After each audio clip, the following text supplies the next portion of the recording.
Hello friends. The reading Windows में आपका स्वागत है।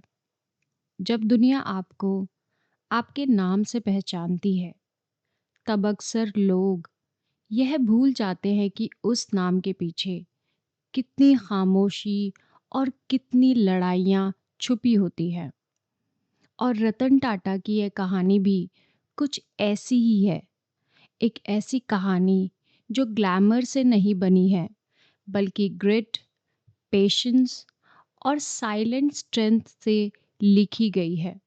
28 दिसंबर 1937 को जन्मे रतन टाटा एक ऐसे परिवार में पैदा हुए हैं जहां नाम, प्रतिष्ठा पहले से ही मौजूद थी।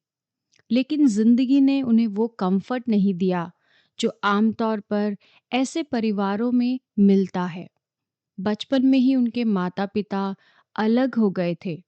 एक छोटा सा बच्चा जो इमोशनल टूटन को समझने लगा था, और वह मोड़ था जहां उनकी परवरिश उनकी दादी नवाज बाई टाटा ने संभाली। उन्होंने सिर्फ उन्हें पाला नहीं था, बल्कि उन्हें वैल्यूज दी, जैसे रिस्पेक्ट, ह्यूमैनिटी, डिसिप्लिन और सबसे बढ़कर एम्पैथी। यही वो फाउंडेशन थी जिसने आगे चलकर एक बिजनेसमैन को नहीं, बल्कि एक कंपैशनेट लीडर को जन्म दिया। उनकी स्कूलिंग इंडिया में हुई, लेकिन उनका विजन ग्लोबल था।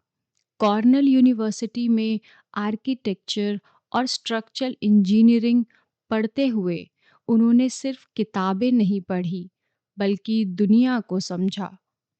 उन्होंने सीखा कि डिज़ाइन सिर्फ बिल्डिंग्स का नहीं होता, बल्कि सोच का भी होता है। हार्वर्ड बिजनेस स्कूल से एडवांस मैनेजमेंट प्रोग्राम ने उनकी लीडरशिप को पॉलिश किया, लेकिन यह सिर्फ प्रिपरेशन थी। असली कहानी तब शुरू हुई जब वो इंडिया लौटे। टाटा ग्रुप में उनका स्वागत एक इंसान की तरह नहीं हुआ, बल्कि एक लर्नर की तरह हुआ।